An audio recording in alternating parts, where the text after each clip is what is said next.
దానిక మరోసారి సిద్ధం అంటున్నారు ఏపీ మాజీ ముఖ్యమంత్రి జగన్మోహన్ రెడ్డి. కానీ ఈసారి ప్రతిపక్ష పాత్రలో ప్రజల తరపున ప్రభుత్వాన్ని ప్రశ్నించేందుకు సిద్ధమవుతున్నారు. అయితే ఓడిపోయిన తర్వాత తొలిసారి పులివెందులకు జగన్ రాబోతున్నారు. 2022న సొంత నియోజకవర్గానికి జగన్ వెళ్ళబోతున్నారు. 5 రోజుల పాటు అక్కడే మకాం ఉండబోతోంది. అయితే పులివెందుల్లోనే ఆయన మకాం ఉండబోతోంది. సీమ జిల్లాలో నేతలు కార్యకర్తలతో సమావేశం కాబోతున్నారు. అధైర్యపడకండి, అండగా ఉంటానని భరోసా ఇచ్చే ప్రయత్నం జగన్మోహన్ రెడ్డి చేయబోతున్నారు. ప్రభుత్వ వైఫల్యాలను ఎప్పటికప్పుడు ఎండగట్టేలా ప్రజల్లోనే ఉండేందుకు ప్లాన్ చేస్తున్నారు. మరోసారి జగన్మోహన్ రెడ్డి సిద్ధమవబోతున్నారు. సిద్ధమంటూ మరోసారి ప్రజల ముందుకు రాబోతున్నారు. కానీ ఈసారి ప్రతిపక్ష నాయకుడి హోదాలో ఆయన ప్రతిపక్షంలో ఉంటూ ఎన్డీఏ కూటమి ప్రభుత్వం పైన ప్రజల తరపున ప్రశ్నలు సంధించబోతున్నారు. ప్రజల తరపున ఆయన మాట్లాడబోతున్నట్టుగా తెలుస్తోంది. సో ఈ నెల 22న ఓడిపోయిన తర్వాత తొలిసారి జగన్మోహన్ రెడ్డి ఆయన సొంత నియోజకవర్గమైనటువంటి పులివెందులు రాబోతున్నారు. 5 రోజుల పాటు అక్కడే మకాం వేయబోతున్నారు. సీమ నాయకులు, కార్యకర్తలు, నేతలతో మాట్లాడబోతున్నారు. ఎవరిని కూడా అధైర్యపడకండి, మీకు నేను అండగా ఉంటానంటూ ధైర్యం చెప్పే ప్రయత్నం చేస్తున్నారు. ఒకసారి మాట్లాడదాం ఇదే అంశానికి సంబంధించి. మా ప్రతినిధి కృష్ణమోహన్ లైన్లో సిద్ధంగా ఉన్నారు. కృష్ణమోహన్, సో ఓడిపోయిన తర్వాత మొదటిసారిగా పులివెందులు అడుగు పెట్టబోతున్నారు జగన్మోహన్ రెడ్డి. సో కొంత రూట్ మార్చినట్టుగా తెలుస్తోంది. వాటి కార్యకర్తలతో మమేకమవుతూ కార్యకర్తలతో సందేహాలు, వాళ్ళ యొక్క ధైర్యం కూడా చెప్తున్నారు. ప్రభుత్వం మీద పోరాటేందుకు మరోసారి సిద్ధమంటున్నారు. సో అప్డేట్స్ ఏంటి? ఏ రకంగా ప్రణాళికలు రూపొందించి ఉంటారు జగన్మోహన్ రెడ్డి? మనోజ్, ఖచ్చితంగా వైఎస్ జగన్మోహన్ రెడ్డి ముఖ్యమంత్రి హోదా పోయిన తర్వాత మాజీ ముఖ్యమంత్రి హోదాలో ఈరోజు 22వ తారీఖున పులివెందులకి వెళ్ళడానికి సిద్ధమవుతున్నారు. పులివెందుల్లో దాదాపుగా 5 రోజుల పాటు పులివెందుల్లో ఉండాలనేది ఆయన ప్రయత్నం చేస్తున్నట్టుగా తెలుస్తుంది. అంటే రాయలసీమ ప్రాంతాల్లో, ప్రధానంగా రాయలసీమలో ఆయన ఎక్కువ హోప్స్ పెట్టుకున్నారు గత ఎన్నికల్లో. కానీ రాయలసీమలో కూడా చివరికి కడప జిల్లాలో కూడా అతనికి ఎదురుదెబ్బ తగిలిన పరిస్థితి మనం చూసాము ఎలక్షన్స్లో. సో ఈ నేపథ్యంలోనే ఇక రాయలసీమ నేతలతో, రాయలసీమ కార్యకర్తలతో మాట్లాడాలి, ముందుగా వాళ్ళ దగ్గరికి వెళ్లాల్సిన పరిస్థితి ఉంది అనేది డిసైడ్ చేసుకున్నట్టుగా ఉన్నారు. అందుకోసమే 22 నుంచి పులివెందులకి చేరుతారు. 22 ఉదయం పులివెందులకి వెళ్తారు. పులివెందుల తర్వాత అక్కడ 5 రోజుల పాటు అక్కడే ఉండబోతున్నారు. రాయలసీమ ప్రాంత నేతలందరితో కూడా చర్చించబోతున్నారు. ఒక్కొక్క రోజు ఒక్కొక్క నియోజకవర్గానికి సంబంధించిన నేతలు, కార్యకర్తలతో ఆయన భేటీ కాబోతున్నారు అనేది చాలా స్పష్టంగా అర్థమవుతుంది. అయితే ఈ అంశాలు ఎంతవరకు జరుగుతాయి అంటే ఈ భేటీలో ఆయన ఏం మాట్లాడబోతున్నారు? నిజంగానే కార్యకర్తలు చెప్పేది వినబోతున్నారా? వినే ప్రయత్నం చేస్తారా? కార్యకర్తలు వాళ్ళ గోడుని వెలగొట్టుకోవడానికి ఇప్పుడు కూడా ఇంటి దగ్గరికి వస్తున్నారు.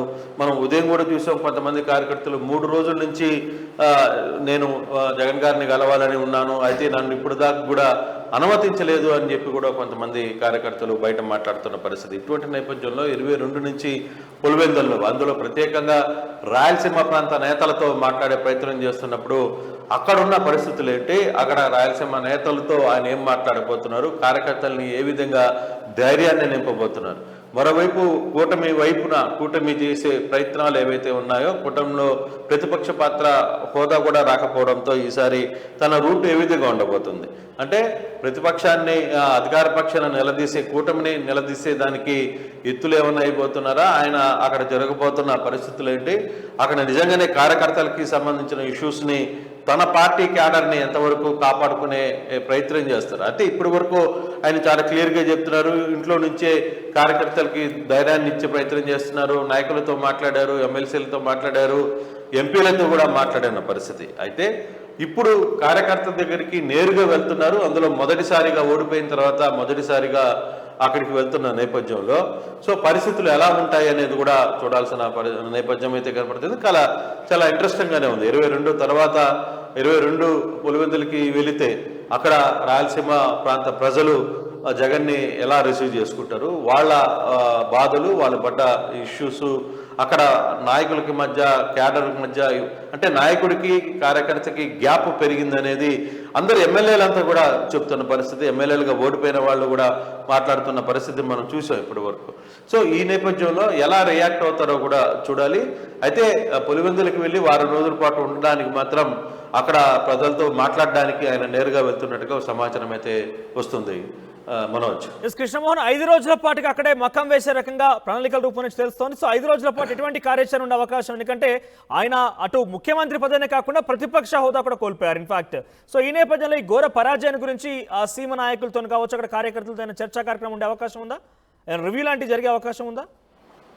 డెఫినెట్గా ఉంటుంది. ఎందుకంటే ఇంత ఓటమి, ఇంత డిజాస్టర్ డిఫీట్ని జగన్మోహన్ రెడ్డి ఊహించుంటారు, ఆ పార్టీ కూడా ఊహించలేదు.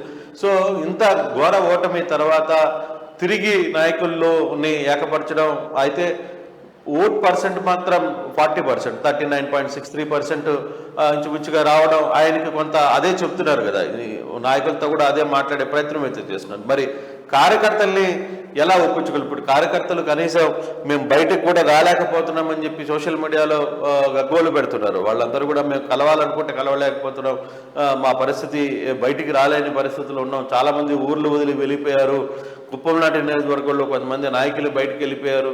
సో ఇటువంటి ఇవన్నీ కూడా వైసీపీ కార్యకర్తలు మాట్లాడుతున్నారు. సో రేపు వెళ్ళిన తర్వాత కార్యకర్తల్ని ముందు తన కార్యకర్తల్ని కాపాడుకునే ప్రయత్నం చేస్తారా? పార్టీ రంగులు రూపురేఖలు మారుతున్నాయి అని వస్తున్న మాటలు, అప్పటికే కొంతమంది ఎమ్మెల్యేలు టచ్లోకి వెళ్ళారనేది కొంత సమాచారం వస్తుంటే దాన్ని వాళ్ళు ఖండిస్తున్నప్పటికీ కూడా కానీ కొంత డిస్టర్బెన్స్ వస్తున్న పరిస్థితుల్లో దాన్ని పార్టీ క్యాడర్ని ఎలా ముందుకు నిలుపుకోవాలి, ఎలా ముందుకు తీసుకెళ్లాలి అనేది మాత్రం డెఫినెట్గా ఆలోచించుకోవాల్సిందే. ఆ నేపథ్యంలోనే ఒక్కొక్క నియోజకవర్గం పరిధిలో ఉన్న క్యాడర్తో, నాయకులతో అందరితో కూడా అక్కడ మాట్లాడే ప్రయత్నం చేస్తానని చెప్పి ఆయన చెప్తున్నారు. మరి రాయలసీమ మొత్తం వారం రోజుల్లో కంప్లీట్ చేయాలంటే కుదరదు కాబట్టి ముందు కడప జిల్లాకు సంబంధించిన నేతలతో ఆయన మాట్లాడే ప్రయత్నం చేస్తారు. దాదాపుగా కడప పార్లమెంట్లో ఉన్న 7 సెగ్మెంట్స్లో దాదాపుగా 5 సెగ్మెంట్లు ఓడిపోయిన పరిస్థితి. సో ఇటువంటి పరిస్థితుల్లో ఎలా దానికి ముందుకు వెళ్ళాలి, ఎక్కడ డ్యామేజ్ జరిగింది, ఎందుకు కడప జిల్లాలో కూడా ఇంత ఓటమి గురి కావాల్సిన పరిస్థితి ఎందుకు వచ్చింది, ఇవన్నీ అంశాలు కూడా మాట్లాడే ప్రయత్నం అయితే చేయబోతున్నారు. ఇది నేతలందరినీ కూడా కూర్చోబెట్టి రేపు ఎటువంటి హామీ ఇవ్వబోతున్నారు, ఏ విధంగా ఆయన కార్యాచరణ జరగబోతుంది అనేది వేచి చూడాల్సిన పరిస్థితి ఉంది. Manoj, thank you Krishnamohan, thank you for the updates. Overall గా ఓడిపోయిన తర్వాత ఫర్ ది ఫస్ట్ టైం తిరిగి తన సొంత నియోజకవర్గం పులివెందు అడుగు పెట్టబోతున్నారు జగన్మోహన్ రెడ్డి. ఇందులో 22 తేదీన సొంత నియోజకవర్గానికి జగన్ వెళ్ళబోతున్నారు. సుమారుగా 5 రోజుల పాటు అక్కడే మకాం వేయబోతున్నారు. కార్యకర్తలు, నాయకులతో భేటీ కాబోతున్నారు.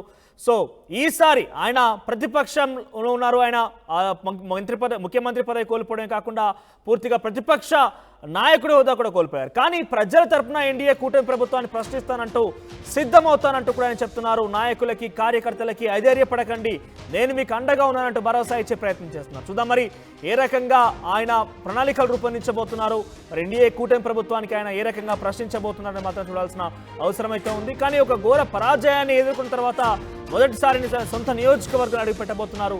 మరి కార్యకర్తల, నాయకులతో ఏ రకంగా చర్చించబోతున్నారు, ఏ రకంగా దీన్ని రివ్యూ చేయబోతున్నారు మొత్తం చూడాల్సిన అవసరం అయితే ఉంది.